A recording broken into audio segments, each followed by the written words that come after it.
ನಮಸ್ತೆ. ಪೇಷಂಟ್ ನಮ್ಮ ಮದರ್ ಅವ್ರ ಹೆಸರು ಕಮಲವ್ವ ಬಸನಗೂಡ ಹುಲಿಗೊಪ್ಪ. 3 ತಿಂಗಳಾಯ್ತು ಹೆಚ್ಚು ಕಡಿಮೆ ಗೊತ್ತಾಗಿ. ನಾವು ಲಾಸ್ಟ್ ಟೈಮ್ 45 days ಬ್ಯಾಕ್ ಇಲ್ಲಿ ಬಂದಿದ್ದೀವ್ರಿ. ಬಂದು ಟ್ಯಾಬ್ಲೆಟ್ಸ್ ತಗೊಂಡು ಹೋಗಿದ್ದೀವಿ. ಈಗ ಸ್ವಲ್ಪ ಆಗಿದ್ರೆ ಮೊದಲ ಲಿಕ್ವಿಡ್ ಫುಡ್ ತಗೋತಿದ್ರಿ. ಈಗ ಒಂದ್ ಸ್ವಲ್ಪ ರೊಟ್ಟಿ ತಿಂತಾರ ಎಲ್ಲ, ಆಮೇಲೆ ಸ್ವಲ್ಪ ಅನ್ನ ಎಲ್ಲ ಹಿಂಗ್ ಉಂತಾರ, ಎಲ್ಲ ಮಾಡ್ತಾರ. ಅವ್ರಿಗೆ ಸ್ವಲ್ಪ ಊಟ ಮಾಡುವಾಗ ಅನ್ನದಲ್ಲಿ ಇಲ್ಲಿ ಗಂಟಗಿರಿ ಅವ್ರಿಗೆ ಒಂದ್ ಸ್ವಲ್ಪ ಊಟ ಮಾಡುವಾಗ ತ್ರಾಸ ಆಗತ್ರಿ. ನಡ್ತಿತ್ರಿ ಅದೊಂದ್ ಸ್ವಲ್ಪ ಊಟ ಮಾಡಿದ್ಕೊಳ್ಳಿ ಇಲ್ಲಿ ನಡಾಕ್ ಚಲೋ ಆಕೈತ್ರಿ. ಅದೀಗ ಸ್ವಲ್ಪ ಕಡಿಮೆ ಆಗಿದ್ರಿ. ಅಲ್ಲವರು ರೇಡಿಯೇಷನ್ ಕೊಡ್ತೇವೆ ಅಂತ ಹೇಳಿದ್ರಿ. ಆದ್ರೆ ಒಂದು 2 days 3 days ರೇಡಿಯೇಷನ್ ಕೊಟ್ಟಿದೀವ್ರಿ. ಅವ್ರಿಗೆ ಸ್ವಲ್ಪ ತ್ರಾಸ ಆಗತ್ರಿ. ಅದು ಈಗ ಒಂದ್ 2 days ನಾವು ರೆಸ್ಟ್ ತಗೋತೀವಿ ಅಂತ ಹೇಳಿ ಮನೆಗೆ ಬಂದಿವ್ರಿ.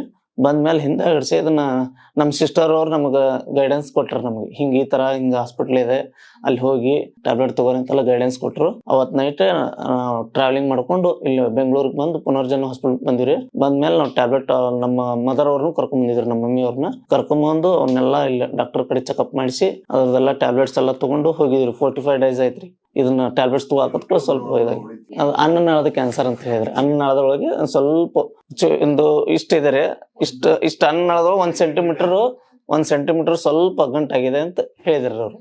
ಎಲ್ಲ ಸಿಟಿ ಸ್ಕ್ಯಾನ್ ಮಾಡಿಸಿದೀವಿ, ಎಂಡೋಸ್ಕೋಪಿ ಮಾಡಿಸಿದೀವಿ, ಎಲ್ಲ ಮಾಡಿಸಿದ ಕೂಡ ಅವ್ರು ಈ ತರ ಅಂತ ಹೇಳಿದ್ರು. ಹೇಳಿದ ಕೂಡ ನಾವ್ ಇಲ್ಲಿ ಬಂದ ಟ್ಯಾಬ್ಲೆಟ್ಸ್ ತಗೊಂಡ್ವಿ.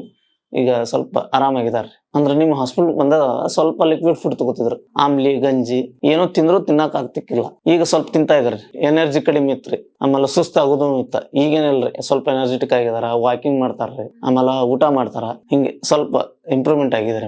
ಅಂದ್ರೆ 45 days ಆದ್ಮೇಲೆ ಒಂದ್ ಪೆಟ್ ಸ್ಕ್ಯಾನ್ ಮಾಡ್ಸ್ಕೊಂಡ್ ಬನ್ನಿ ಅಂತ ಹೇಳಿದಾರೆ. ಈ ಟ್ಯಾಬ್ಲೆಟ್ ಕೊಟ್ಟಿದಾರೆ. ಮೊದ್ಲಿಗಿಂತ ಇಂಪ್ರೂವ್ಮೆಂಟ್ ಆಗೈತೆ. ಎಲ್ಲ ಕೇಳಿದಾರೆ ವಿಡಿಯೋ ಕಾಲ್ ಮಾಡಿ.